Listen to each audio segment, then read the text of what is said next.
दोस्तों स्वागत है आपका ट्यूशन वाला पर। आज मैं ले आया हूँ आपके लिए क्लास 10th का चैप्टर नंबर 6, जो कि बहुत ज़्यादा बच्चों के द्वारा मेरे को मैसेज आए थे कि सर नियंत्रण एवं समन्वय पर वीडियो बनाओ। तो आज मैं आप लोगों की लिए वो वीडियो ले आया हूँ। आज वन शॉट वीडियो रहेगी, वीडियो थोड़ी लंबी हो सकती है, तो वीडियो को पूरा देखें। इस पूरे चैप्टर को हम इसमें ख़त्म करने वाले हैं अच्छी तरीके से और बिल्कुल आसान तरीके से शॉर्ट नोट्स के रूप में आप लोगों को ये पूरा चैप्टर मैं आज आपको समझाने जा रहा हूँ, ठीक है ना। अगर आपको इसकी पीडीएफ चाहिए तो हमारे टेलीग्राम चैनल पर जाके आप पीडीएफ को डाउनलोड कर सकते हो और ट्यूशन वाला को सब्सक्राइब करना ना भूलें और ज़्यादा से ज़्यादा इस वीडियो को शेयर करें अपने क्लास 10th के दोस्तों को, ताकि इस वीडियो का फ़ायदा वो लोग भी उठा सकें। तो अपन वीडियो को स्टार्ट करते हैं। सबसे पहले नियंत्रण एवं समन्वय, ठीक है ना बेटा। अपन को नियंत्रण एवं समन्वय पढ़ना है, जिसमें कंट्रोल एंड कोऑर्डिनेशन क्या होता है समझते हैं। परिचय, सबसे पहले परिचय आप लोगों के सामने आ रहा है बच्चों। तो आप लोगों को देखना है कि हमारे शरीर में नियंत्रण एवं समन्वय का कार्य तंत्रिका तंत्र, 9th क्लास से पढ़ा था बच्चों अपन ने। तंत्रिका तंत्र, तंत्रिका कोशिकाएं पढ़ी थी अपन ने। और कक्षा 8 में अंतःस्रावी ग्रंथियों के बारे में, जो हार्मोन स्रावित करते हैं, ठीक है ना, इन सब चीज़ों के बारे में अपन पढ़ चुके हैं। तो यही सारी ग्रंथियां क्या करती है, हमारे शरीर के अंदर नियंत्रण का काम करती है। हम किसी को देख रहे हैं, हाथ उठा रहे हैं, चीज़ें कर रहे हैं, ये सब काम हमारा इन तंत्रिकाओं द्वारा होता है, अंतःस्रावी ग्रंथियों के द्वारा होता है। ये तो हो गया परिचय। आगे बढ़ते हैं हम वीडियो के, जिसमें क्या लिखा हुआ है देखो। बहुकोशिकीय जीवों में गति नियंत्रण एवं समन्वय तंत्रिका तथा पेशीय उत्तक के द्वारा की जाता है। कैसे? बहुकोशिकीय जीव, जैसे अपन मनुष्य हो गए, बहुकोशिकीय जीव अपन ही है ना बच्चों। मनुष्य हो गया, और भी जीव जंतु हो जाते हैं, ये सब क्या होते हैं बच्चों? बहुकोशिकीय जीव होते हैं। क्या होते हैं बच्चों? बहुकोशिकीय जीव, ठीक है ना। इनमें जो गति नियंत्रण होती है वो कौन करता है? पेशीय उत्तक करते हैं और समन्वय तंत्रिका द्वारा इस कार्य को किया जाता है, ठीक है। इसमें तो कोई दिक्कत नहीं है। आगे बढ़ते हैं। तंत्रिका तंत्र हमारी ज्ञानेंद्रिया, ज्ञानेंद्रिया आप लोग को पता है, त्वचा हो गई है हमारी, ठीक है ना, आंखें हैं, कान, नाक, ये सब हमारी ज्ञानेंद्रिया, जिनके द्वारा हम चीज़ों को देखते हैं, सुनते हैं और स्पर्श कर पाते हैं। इसके द्वारा क्या करता है? तंत्रिका तंत्र सूचना प्राप्त करता है। फॉर एग्जाम्पल के लिए अगर मैं कहूँ कि मुझे किसी चीज़ को देखना है, ठंडा या गर्म है, तो मैं अपनी त्वचा के द्वारा करूँगा। तो त्वचा क्या करेगी? तंत्रिका कोशिकाओं के द्वारा उस संदेश को हमारे दिमाग तक पहुँचाने का काम करेगी, ठीक है ना। उसके बाद आगे बढ़ता हूँ मैं। तो तंत्रिका उत्तक, किसकी बात कर रहा हूँ बच्चों? तंत्रिका उत्तक सूचनाओं को विद्युत आवेग में, यहाँ दिख रहा है आपको विद्युत आवेग का, विद्युत आवेग इलेक्ट्रिक करंट होता है ना, कैसे स्पीड से जाता है। तो तंत्रिका का उत्तक जो होता है वो भी इन संदेशों को विद्युत आवेग, ठीक है ना, इलेक्ट्रिक करंट की तरह स्पीड से हमारे एक शरीर के एक भाग से दूसरे भाग तक पहुंचाता है, लाइक मतलब अपने दिमाग तक पहुंचाता है, ठीक है ना। कक्षा 9 में आप पढ़ चुके हो इस चीज़ों के बारे में। आगे बढ़ते हैं। अपना पहला टॉपिक स्टार्ट होता है, जो कि है न्यूरॉन। क्या है बेटा? न्यूरॉन। तंत्रिका भी कहते हैं इसको, न्यूरॉन भी कहा जाता है। इंग्लिश में दोनों तरीके से क्वेश्चन में पूछा है। न्यूरॉन का चित्र आ जाता है अधिकतर, नहीं तो न्यूरॉन के बारे में पूछा जाता है, ठीक है ना। आगे बढ़ते हैं। तंत्रिका तंत्र का निर्माण तंत्रिका कोशिकाओं या न्यूरॉन्स के द्वारा होता है, ठीक है ना बेटा। एक चित्र आप लोग के स्क्रीन पर सामने आ रहा होगा, जिसके अंदर आप एक तंत्रिका कोशिका का पूरा चित्र देख सकते हो। दिख रहा है आपको? जिसके बीच में केंद्रक दिख रहा है आपको, साइड में ध्रुमिका दिख रही है और कोशिकाएं केंद्रक के चारों ओर का हिस्सा दिख रहा है, ठीक है ना बच्चों। एक लंबी सी पूंछ जैसी संरचना पीछे जा रही है, जिसमें बीच में आपको तंत्रिकाक्ष दिख रहा होगा। क्या दिख रहा होगा? तंत्रिकाक्ष। और सबसे एंड वाला जो सिरा दिख रहा होगा वो तंत्रिका का अंतिम सिरा होता है। देखो दिख रहा है चित्र में आपको, तंत्रिका का अंतिम सिरा। आगे बढ़ते हैं इसके, तो देखो क्या होता है। यह तंत्रिका तंत्र की संरचनात्मक एवं क्रियात्मक इकाई होती है। कौन सी बच्चों? तो न्यूरॉन्स। कौन सी, किसकी बात कर रहा हूँ मैं? न्यूरॉन्स की बात कर रहा हूँ बच्चों। न्यूरॉन्स जो होती है वो तंत्रिका तंत्र की संरचनात्मक और क्रियात्मक इकाई है, मतलब कि वही का सारा काम करने का काम यही करती है, ठीक है ना। इसके 3 भाग होते हैं, मैंने आपको जैसा कि चित्र में बता दिया है। एक तो कोशिकाएं होता है, ध्रुमिकाएं होती है और एक्सॉन होता है। क्या होता है? एक्सॉन, जिससे कि क्या होता है? विद्युत आवेग आगे की ओर बढ़ता है। देख सकते हो आप, तंत्रिका तंत्र के 3 भाग होते हैं। कौन कौन से 3 भाग है? तो सबसे पहले जो कोशिका है, मैंने आपको बताया था, चित्र को वापस देख सकते हो आप लोग जाके पीछे, ठीक है ना। ये कोशिका का सबसे प्रमुख भाग होता है बेटा, कोशिका है, ठीक है ना, जिसके अंदर मैंने आपको एक केंद्रक बताया था बच्चों, और कोशिका द्रव्य होता है, ठीक है ना। इसी के अंदर कोशिका गाढ़ा द्रव्य तरल पदार्थ होता है, वो भी इस तंत्रिका तंत्र के अंदर पाया जाता है, ठीक है। सेकंड नंबर आता है ध्रुमिकाएं। ये सूचनाओं को उपार्जित करता है, मतलब कि ध्रुमिकाएं जो होती है वो सूचनाओं को उपार्जित, मतलब सूचनाओं को अपने पास लेती है, ठीक है ना, ये काम होता है। एक्सॉन जो होता है, एक्सॉन जिसे कहते हैं अपन, ठीक है ना, लिखने में थोड़ी मिस्टेक हो गई है, ध्यान रखना, वो एक्सॉन है, ठीक है ना। जिससे होकर सूचनाएं विद्युत आवेश की तरह यात्रा करती है, ट्रैवल करती है एक तरीके से, ठीक है ना। इन्हीं में से होकर जो संदेश आते हैं, मैसेजेस आते हैं अपने ज्ञानेंद्रियों के द्वारा, त्वचा के द्वारा, आंखों के द्वारा, नाक के द्वारा, ये सूचनाएं विद्युत आवेश की तरह क्या करती है, आगे की ओर जाती है, ठीक है ना। ये चीजें अपन को ध्यान रखनी है। आगे बढ़ते हैं अपन। प्रतिवर्ती क्रिया, रिफ्लेक्स एक्शन, ये आप लोग कक्षा 6 में पढ़ चुके हो, 7, 8, 9 सब में पढ़ते हुए आ रहे हैं। प्रतिवर्ती क्रिया क्या होती है? किसी गर्म चीज को छूने पर या सुई का कांटा चुभने पर अपन क्या करते हैं, हाथ हटाते कि नहीं हटाते? वैसे ये प्रतिवर्ती क्रिया होती है कि भाई इसमें हाथों हाथ, अब सोचो इसमें कितना कैसा होता है कि अपन ने जैसे ही हाथ लगाया और हाथों हाथ हटाना पड़ गया, गर्म चीज है, कांटा चुभा एकदम से हटा लिया। इसमें क्या होता है, सोचो संदेश कितनी तेजी से अपने दिमाग तक पहुंचते हैं, पहुंचते कि नहीं पहुंचते हैं? तो यही चीज होती है प्रतिवर्ती क्रिया, जिसके प्रति अपन तुरंत क्या कर देते हैं, क्रिया करते हैं। तो इसीलिए इसको क्या कहा जाता है, प्रतिवर्ती क्रिया किया जाता है, ठीक है ना। किसी उद्दीपन के प्रति, ये उद्दीपन ही होता है बेटा, किसी के प्रति अपन क्रिया कर रहे हैं ना, इसको उद्दीपन ही कहते हैं, ठीक है ना। तो इस उद्दीपन के प्रति इस प्रकार की अचानक होने वाली, अचानक कर रहे हैं ना अपन, हाथ हटाना, हटा रहे कि नहीं हटा रहे, कि भाई सोच के हटा रहे हो कि अब हाथ हटाऊं कि नहीं हटाऊं, ऐसा तो कर नहीं रहे अपन, हाथ को अचानक से हटा रहे हैं। तो ऐसी अचानक से होने वाली प्रतिक्रियाओं को ही क्या कहा जाता है, प्रतिवर्ती क्रिया कहा जाता है। देखो यहाँ पर परिभाषा लिखी हुई है बच्चों, ध्यान दे सकते हो आप लोग इसमें, ये रही, अचानक होने वाली प्रतिक्रिया को प्रतिवर्ती क्रिया कहा जाता है। यहां तक क्लियर है बात? रिफ्लेक्स एक्शन इंग्लिश में कहा जाता है, ठीक है। आगे पढ़ेंगे अपन। प्रतिक्रिया में भाग लेने वाले, प्रतिवर्ती क्रिया में भाग लेने वाले आगत तंत्रिका, निर्गत तंत्रिका तथा मेरुरज्जु से मिलकर प्रतिवर्ती चाप बनाते हैं। एक चित्र आपके सामने अभी स्क्रीन पर आएगा, उस चित्र को आप देखो, जो कि है मेरुरज्जु का चित्र, ठीक है ना। आप लोगों के सामने एक प्रतिवर्ती चाप का चित्र आ रहा है, दिख रहा है आपको, जिसमें मेरुरज्जु दिखाया गया है और आपका हाथ दिखाया गया है जो त्वचाग्राही है, ठीक है ना। जैसे कि आप लोग यहाँ पर हाथ, जैसे ही किसी गर्म वस्तु को हाथ लग रहा है तो संकेत कहाँ जा रहे हैं, मेरुरज्जु के पास जा रहे हैं, ठीक है ना।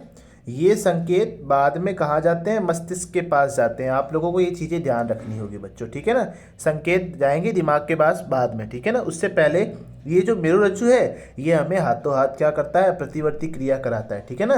जिसमें मैंने चित्र में आपके पास सामने लिख रखा है, यहाँ पर देखोगे तो अगर आप, ये जो आगत तंत्रिका होती है, कौन सी, आगत तंत्रिका, निर्गत तंत्रिका और मेरुरज्जु, ये सब मिलकर क्या बनाते हैं बेटा, प्रतिवर्ती चाप बनाते हैं। क्या बनाते हैं, जिसका डायग्राम मैंने आप लोगों को बता दिया है। आगे चलते हैं। ये सब चीज़ें प्रतिवर्ती क्रियाएं कराते हैं, जैसे कि कुछ भी हाथ वगैरह एकदम अपन गर्म चीज़ों पे लगता है, कांटा चुभ जाता है, तो ये त्वचा से क्या करते हैं, मेरुरज्जु के पास संकेत जाते हैं। ऐसी कोई चीज़ें होती है ना, बहुत बार अपन कहते हैं कि भाई ठीक है, घर पे भी अपन को चीज़ें पूछते हैं कि घर वाले ये चीज़ के लिए तो मना नहीं करेंगे, तो अपन उधर ही क्या बोल देते हैं, हाँ बोल देते हैं कि भाई हाँ मेरे घर वाले इस चीज़ के लिए मना नहीं करेंगे। वैसे ही यहाँ पर भी होता है कि भाई हाथ तो हटा रही है, दिमाग तक तो पहुँचा देंगे, दिमाग भी मना थोड़ी ना करेगा कि हाथ मत उठाओ अपना, यहीं तक संकेत पहुंचते हैं और अपन इसको हाथ को हटा लेते हैं और बाद में दिमाग उस चीज़ को सोचता रहता है, करता रहता है, ठीक है ना। और अगर वो सोचने में जाएगा इतना टाइम लगेगा जब तक तो अपना हाथ गया बेटा, ठीक है ना। तो आगे चलते हैं अपन, ठीक है। इन प्रतिवर्ती क्रियाओं का आप लोगों को अच्छी से तरह ध्यान रखना पड़ेगा। आगे चलते हैं। मनुष्य में तंत्रिका तंत्र दो प्रकार का होता है। कितने प्रकार का होता है बच्चों, दो प्रकार का।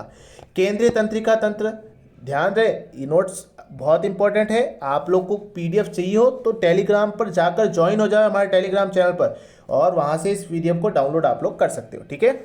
आगे बढ़ते हैं अपन। केंद्रीय तंत्रिका तंत्र होता है पहला। क्या होता है बच्चों, केंद्रीय तंत्रिका तंत्र, यह तंत्र दो अंगों मस्तिष्क एवं मेरुरज्जु से मिलकर बनता है। मेरुरज्जु का चित्र बताया मैंने आपको, और मस्तिष्क अपना जो दिमाग आप लोग को पता है, इनसे मिलकर क्या बनता है, केंद्रीय तंत्रिका तंत्र, ठीक है ना। ये शरीर के सभी भागों से सूचनाएं प्राप्त करते हैं तथा इसका समाकलन करते हैं कि कैसे क्या करना है। सभी सूचना प्राप्त करने का काम करता है बच्चों। क्या करता है, ये सूचना प्राप्त करने का काम करता है और इनका समाकलन करता है, मतलब इनको कैसे क्या करना है वो चीज़ों को ये समझाता है। कौन, केंद्रीय तंत्रिका तंत्र। कौन सा, केंद्रीय, सेंट्रल। आगे चलते हैं। परिधीय तंत्रिका तंत्र, ठीक है ना। परिधीय, परिधियो लिख दिया, परिधीय होता है वो, थोड़ा टाइपिंग मिस्टेक हो जाता है। मस्तिष्क से निकलने वाली कपाल तंत्रिका है। मस्तिष्क से जो कपाल की तंत्रिका है, कपाल जो होता है ना बेटा, स्केलेटन टाइप का जो ऊपर का हिस्सा जो होता है वो तंत्रिका है। और मेरुरज्जु से निकलने वाली मेरु तंत्रिकाएं से मिलकर परिधीय तंत्रिका तंत्र। इसको सिर्फ याद करने योग्य चलते हैं। आगे बढ़ते हैं अपन। परिधीय तंत्रिका तंत्र दो प्रकार के होते हैं, हालांकि एग्जाम में इसके बारे में पूछा नहीं जाता, लेकिन तो भी अपन इसके एक बार पढ़ लेते हैं। एक तो होता है स्वायत्त तंत्रिका तंत्र और एक होता है कायिक तंत्रिका तंत्र, ठीक है ना। याद रख लेना आप लोग इसके बारे में अच्छे से, ठीक है। आगे बढ़ते हैं हम लोग। मनुष्य का मस्तिष्क किसका? मनुष्य के मस्तिष्क को 3 भागों में बांटा गया है बच्चों। कितने भागों में बांटा गया है? 3 भागों में। आपके सामने एक मस्तिष्क का चित्र आ रहा होगा, दिख रहा है आपको? सबसे पहले मैंने लिखा है एक अग्र मस्तिष्क लिख रखा है, देख लो एक बार पहले। अग्र मस्तिष्क, मध्य मस्तिष्क और पश्चिम मस्तिष्क। अब देखो चित्र में आप लोग देख सकते हो बच्चों कि अग्र मस्तिष्क आगे वाला भाग होता है, प्रमस्तिष्क जो है या मध्य मस्तिष्क जिसे कहा जाए वो बीच वाला भाग। मध्य मस्तिष्क दिख रहा है आपको? उसके बाद एक पश्चिम मस्तिष्क होता है, ठीक है ना, वो ऊपर वाला भाग। चित्र को आप अच्छी तरीके से देख सकते हो। मानव का मस्तिष्क है ये, किस तरीके का होता है दिख रहा है आपको? चलो आगे बढ़ते हैं नोट्स की तरफ। नोट्स में क्या लिखा है? अग्र मस्तिष्क, जिसे इंग्लिश में कहा जाता है फोर ब्रेन। क्या कहा जाता है बच्चों? फोर ब्रेन, ठीक है ना। ये क्या करता है बच्चों? मस्तिष्क का मुख्य सोचने वाला भाग है। किसी चीज को सोचने का काम फोर ब्रेन करता है आपका अग्र मस्तिष्क, ठीक है ना। कोई अलग क्षेत्र पे गए, सूंघने का काम, सुनने का काम, देखने का काम किसके द्वारा होता है? अग्र मस्तिष्क से। देखता है क्या चीज है, उन सब चीजों के बारे में पता लगाने, सोचने का भाग सब अग्र मस्तिष्क। कौन लेगा? अग्र मस्तिष्क की जिम्मेदारी लेता है। आगे मध्य मस्तिष्क की बढ़ते हैं। मिड ब्रेन जो होता है, वो मिड ब्रेन क्या करता है बच्चों? अनैच्छिक क्रियाओं करता है। अनेक अनैच्छिक क्रिया, अनैच्छिक क्रिया लाइक समझते हो ना, 9th क्लास में पढ़ रखा है आप लोगों ने। जैसे हृदय का धड़कना हो गया, सांस लेना हो गया, पाचन क्रिया, ये सब हमारे शरीर की अनैच्छिक क्रिया है। कौन सी? अनैच्छिक, जो हमारी इच्छा के अनुसार नहीं होती है, ठीक है ना। तो इन सब काम को कराने का काम किसका होता है? मध्य मस्तिष्क का, ठीक है ना, मिड ब्रेन जिसे कहा जाता है। आगे पढ़ते हैं पश्चिम मस्तिष्क। पश्चिम मस्तिष्क क्या होता है बच्चों? ये ऐच्छिक क्रियाएं, ऐच्छिक क्रियाएं 9th क्लास में पढ़ाई ना मैंने आपको। 9th क्लास के अंदर ऐच्छिक क्रियाओं के बारे में, जो हमारी इच्छा से होती है, चलना फिरना, बोलना, हाथ को उठाना, सिर को घुमाना, ये सब हमारी ऐच्छिक क्रिया है। ये सब क्रियाओं को करने का काम हमारे पश्चिम मस्तिष्क का होता है। किसका होता है बच्चों? पश्चिम मस्तिष्क का, ठीक है। तो पश्चिम मस्तिष्क के बारे में मैंने आप लोग को बता दिया, ये ऐच्छिक क्रियाओं की, ठीक है ना, जो हमारे शरीर में जो हमारी इच्छा से होती है वो क्रियाएं होती है पश्चिम मस्तिष्क के द्वारा। आगे बढ़ते हैं हम। मैंने चित्र आपको बता दिया है बच्चों, चित्र को आप लोग वापस देख सकते हो ताकि आपको पता चले कि कौन सी ऐच्छिक क्रिया है, कौन सी हो, ठीक है। आगे बढ़ते हैं हम। इसके अंदर आता है तंत्रिकाएं। तंत्रिकाएं मैंने आप लोग को बता रखा है, वापस से आप लोग देख सकते हो अच्छी तरीके से, कोई दिक्कत की बात नहीं है। अब इन तंत्रिकाओं के कार्य के आधार पर, ये तंत्रिकाओं का जो कार्य होता है, इनके कार्य के आधार पर ये 3 प्रकार की होती है बच्चों। कितने प्रकार की होती है? 3 प्रकार की होती है। तो चलो आगे बढ़ते हैं। इसमें संवेदी तंत्रिकाएं पहले आता है। संवेदी तंत्रिकाएं मतलब सेंसेशनल नर्व्स होती है, ठीक है ना बेटा। जो ऐसी तंत्रिकाएं, किसकी बात कर रहा हूँ मैं? ऐसी तंत्रिकाएं जो आवेग को क्या करती है? संवेदी अंगों से मस्तिष्क की ओर ले जाती है। संवेदी अंग कौन से होते हैं? सेंसेशनल। हमारी त्वचा होती है कि नहीं होती है बच्चों? तो यहाँ से जो ये संदेश होते हैं वो कहाँ ले जाएगी? मस्तिष्क की ओर। कहाँ ले जाएगी बच्चों? मस्तिष्क की ओर ले जाएगी। इन्हीं तंत्रिकाओं को क्या कहा जाता है? संवेदी तंत्रिका। आगे बढ़ते हैं हम दूसरी तंत्रिका की ओर, जो कि है कौन सी? नीचे आ गए अपन थोड़ा सा। प्रेरक तंत्रिकाएं। कौन सी बच्चों? प्रेरक तंत्रिकाएं। कौन सी है? प्रेरक तंत्रिकाएं। प्रेरक तंत्रिकाएं कहाँ पर है? देखो चित्र में, देखो आप लोग यहाँ पे चित्र में, मतलब क्या, ये नोट्स जो अपन ने देख रखे हैं इनके अंदर क्या लिखा हुआ है बच्चों? ऐसी तंत्रिकाएं जो तंत्रिका आवेग को या मस्तिष्क से या मेरुरज्जु से कहाँ ले जाती है? अपवाहक अंगों तक। इफेक्टर ऑर्गन्स जो होते हैं, इफेक्ट करते हैं चीज़ों पर, उन पास ले जाती है। इनको क्या कहेंगे अपन? प्रेरक तंत्रिकाएं कहते हैं। क्या कहते हैं बच्चों? प्रेरक तंत्रिकाएं। आगे बढ़ेंगे मिश्रित तंत्रिकाएं। मिश्रित तंत्रिकाएं बेटा नाम से ही समझ जाना, मिक्सिंग वाली जो होती है, जो दोनों का मिक्सर। ऊपर संवेदी तंत्रिकाएं और प्रेरक तंत्रिकाएं, इन दोनों का कार्य करने वाली जो होती हैं वो मिश्रित तंत्रिकाएं होती है। क्लियर है ये चीज़? आगे बढ़ सकते हैं। अब मैं इतनी देर से आप लोगों को तंत्रिका आवेग कर रहा हूँ। अब बच्चे आप लोग कह रहे होंगे सर तंत्रिका आवेग है क्या जो आप मुझे बता रहे हो, ठीक है ना। तो ये तंत्रिका आवेग के बारे में ही हम लोग पढ़ लेते हैं, क्या होता है ये, ठीक है ना। तो उद्दीपन के कारण, ये देख सकते हो अपना अगला टॉपिक है जो तंत्रिका आवेग है, यहाँ पर ये रहा तंत्रिका आवेग, ठीक है ना। उद्दीपन के कारण, किसके कारण? उद्दीपन के कारण। उद्दीपन के कारण तंत्रिका कोशिकाओं का उत्तेजित होना, ठीक है ना। उत्तेजित होना मतलब फ्लैक्स होना एक तरीके से, वो क्या कहलाता है? तंत्रिका आवेग कहलाता है। उत्तेजित होना और संदेशों को आगे की तरफ भेजना, ये तंत्रिका आवेग होता है। हालांकि इतना नहीं पूछा जाता, लेकिन एक जनरल नॉलेज के लिए, बेस के लिए, अगर किसी प्रश्न के अंदर ही लिखा हुआ आ जाता है तो आपको उसका अर्थ पता होना चाहिए कि तंत्रिका आवेग होता क्या है। नेक्स्ट आगे की तरफ बढ़ेंगे अपन, जो कि क्या है अपना आगे है युग्मानुबंधन, सिनेप्स कहते हैं इसे इंग्लिश में। युग्मानुबंधन क्या होता है? देखो नया टॉपिक है अपना युग्मानुबंधन, ठीक है ना। वह संपर्क बिंदु जो एक न्यूरॉन के एक्शन, ठीक है ना, एक्शन जो होता है ना, एक्सॉन बताया था मैंने आप लोग को, अन्य शाखा के दूसरे न्यूरॉन के डेंड्रिट, डेंड्रिट मतलब यहाँ पे ध्रुविकाएं के बारे में बता रहा हूँ मैं आपको, बताता हूँ कहाँ होती है ये। जैसे कि मैं एक तंत्रिका कोशिका का चित्र आपके सामने बनाता हूँ कि ये भाई अपना बीच में केंद्रक हो गया, और यहाँ से इसकी जो निकल रही है तंत्रिका कोशिकाएं निकल रही है बच्चों इस तरीके से, और बीच में ये तंत्रिका जाएगा, और पीछे से हमारे ध्रुविकाएं जो होती है, अंतिम शिरा जो होता है, ये कुछ इस प्रकार से निकलेगी। अच्छा, ये एक तो नर्व्स होती ही नहीं है हमारे शरीर में, बहुत सारी होती है और एक दूसरे से जुड़ी हुई होती है। तो यहाँ पर जो एक हिस्सा दूसरा जुड़ेगा दूसरी कोशिकाओं से, ठीक है ना, इस तंत्रिका कोशिका के अंदर जो दूसरा सिरा जुड़ेगा, वो इनका जो युग्म होता है, यहाँ पर जो गोले आप लोग देख सकते हो, यही क्या होती हैं? सिनेप्स होते हैं, जहाँ से दूसरी तंत्रिका कोशिका पहली तंत्रिका कोशिका के अंतिम सिरे से जुड़ती है, तो वो हमारी क्या हो जाएगी? युग्मानुबंधन, ठीक है ना, युग्म का बंधन होना, सिनेप्स इंग्लिश में कहें तो, ठीक है ना, ये होता है। अगला आता है उद्दीपक। उद्दीपक क्या होता है? उद्दीपन आपको मैंने समझाया, किसी की चीज के प्रति क्रिया करना, ठीक है ना। तो वातावरण परिवर्तन, जीव जिसके प्रति क्या करते हैं? क्रिया दर्शाते हैं, ठीक है ना, और सक्रिय रहते हैं, उद्दीपक कहलाते हैं। इस परिभाषा को थोड़ा सा गौर करना। वातावरण में परिवर्तन जिनके प्रति जीव जो है प्रतिक्रिया दर्शाते हैं, ठीक है ना, बहुत से परिवर्तन ऐसे होते हैं, ठीक है, तो उन्हीं को क्या कहेंगे? अपन उद्दीपक कहेंगे, ठीक है ना। आगे बढ़े अपन, यहाँ तक आपको कोई डाउट नहीं है? अगर नहीं समझ में आता है तो आप वीडियो को पॉज करके वापस पीछे जाके वीडियो को वापस से अच्छी तरीके से सुन सकते हो, ठीक है ना। और किसी भी प्रकार की अगर आपको पीडीएफ वगैरह चाहिए और अगले किसी टॉपिक के लिए वीडियो चाहिए तो वो भी आप कमेंट में डाउन कर सकते हो, और वीडियो को पूरा देखें और सब्सक्राइब करना ना भूलें। आगे बढ़ते हैं हम हमारा, उद्दीपक के प्रति जीवों की अनुक्रिया प्राय उनके शरीर के अंग की किसी गति के रूप में होती कि नहीं होती? हम कोई अनुक्रिया करते हैं तो हमारे शरीर की कोई ना कोई गति करेगी। जैसे कि हम हमारे गर्म चीज से हाथ भी हटा रहे तो हमारा हाथ क्या करेगा? गति करेगा कि नहीं करेगा बच्चों? यही चीज यहाँ पर लिखी हुई है कि उद्दीपक के प्रति, किसके प्रति बच्चों?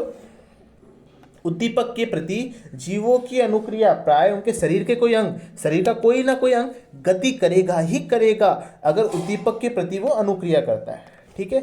अब मस्तिष्क हड्डियां समझ लेते हैं क्या होती है, तो एक बॉक्स में अवस्थित होती है, ठीक है ना, तरल रूपित गुब्बारे में मस्तिष्क होता है, ठीक है ना, क्योंकि पूरा सिक्योर करना पड़ता है भाई, मस्तिष्क है हमारा, दिमाग है, पूरी चीज़ें सारी इसमें ही होती है ना, तो हमको इसको क्या करना पड़ेगा?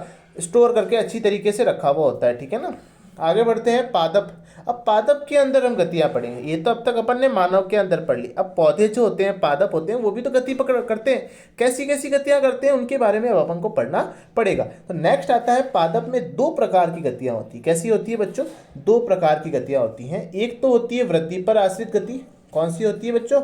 वृद्धि पर आश्रित गति, ठीक है, ये है अपना वृद्धि पर आश्रित गति, और एक वृद्धि से मुक्त गति। ये दो प्रकार की गतियां पादपों में देखने को मिलती है, जो वृद्धि से होएगी और जो वृद्धि के बिना होएगी। आगे बढ़े, पादप कोशिकाओं में जल की मात्रा में परिवर्तन करके अपनी आकृति बदल लेते हैं। क्या होता है बच्चों? आकृति बदल लेते हैं। आकृति यहाँ देख रहे हो, यहाँ से ये वाली लाइन, इस वाली लाइन को समझो।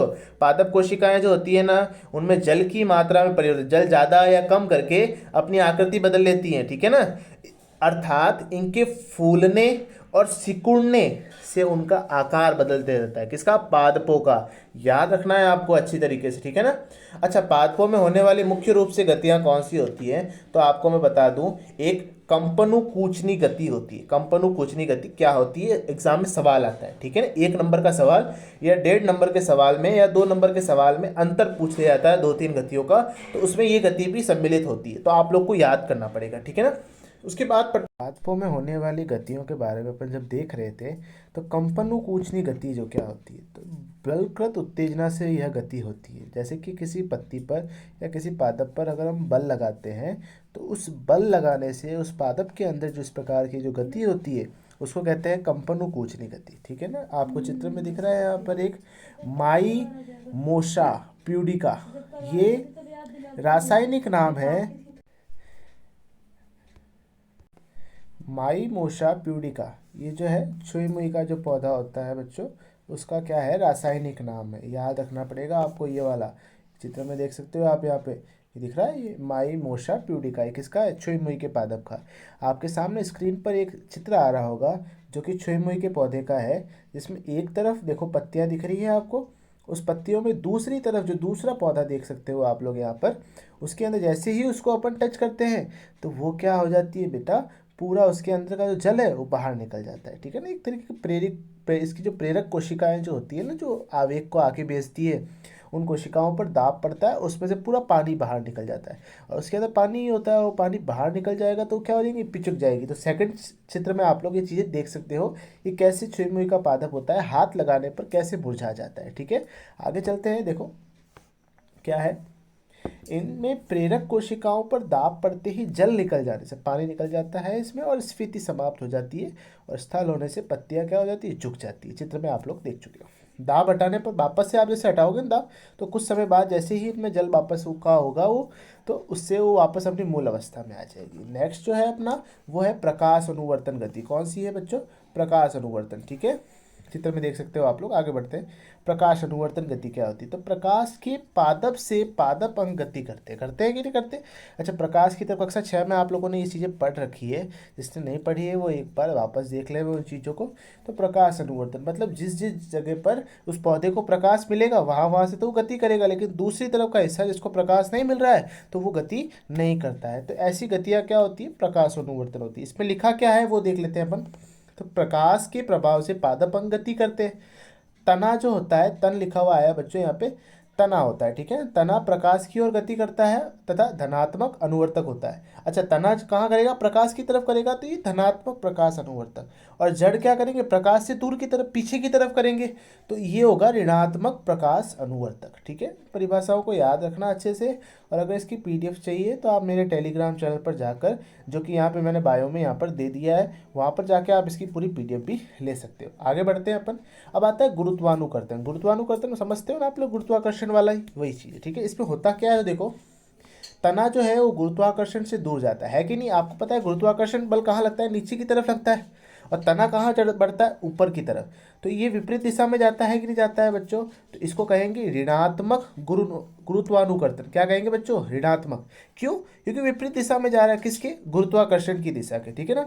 जबकि जड़ जो होती है वो कहाँ जाती है? गुरुत्वाकर्षण की दिशा की तरफ ही जाती है, नीचे की तरफ। तो ये अपना क्या हो जाएगा बच्चों?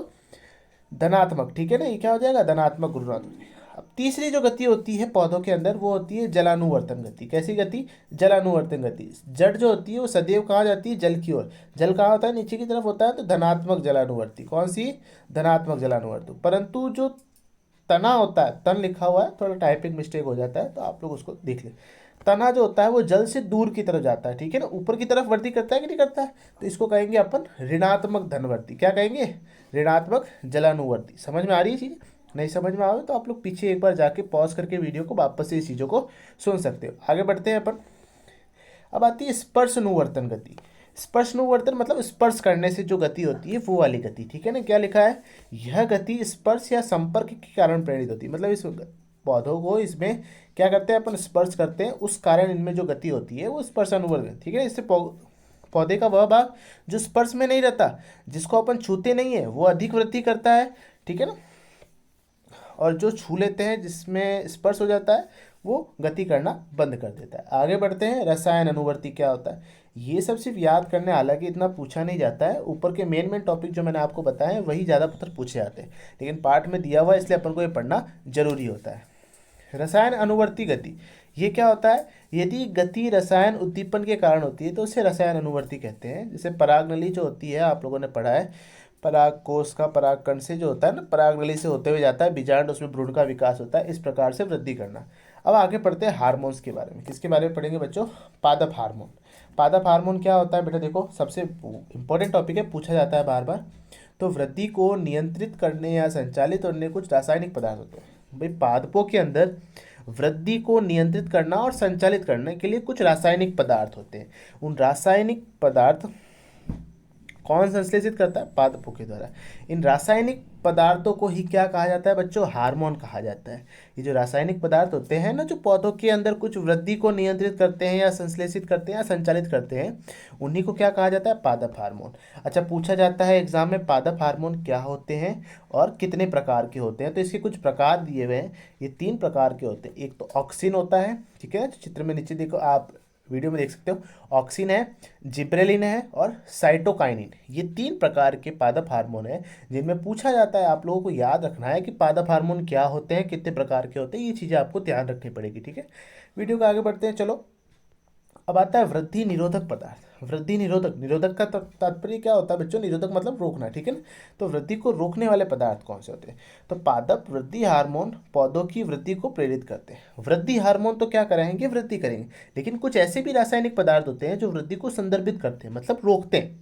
तो ऐसे पदार्थों को क्या कहेंगे अपन? वृद्धि निरोध पदार्थ। क्या कहेंगे बच्चों? वृद्धि निरोध पदार्थ। उदाहरण के लिए कहा जाए तो एब्सिसिक अम्ल जो होता है बेटा, वो पादपों के अंदर वृद्धि को रोक देता है, ठीक है ना। आगे बढ़े। अब आती है अंतःस्रावी ग्रंथियाँ। क्या आती है बच्चों? अंतःस्रावी ग्रंथियाँ हमारे शरीर के अंदर होती है कि नहीं होती बच्चों? आपके सामने एक डायग्राम आ रहा है, देखो चित्र में दिख रहा होगा आप लोगों को एक, ये यहीं पे है, आगे देखो, जिसके अंदर आपको खूब सारी मानव के अंदर ग्रंथियाँ दिख रही है।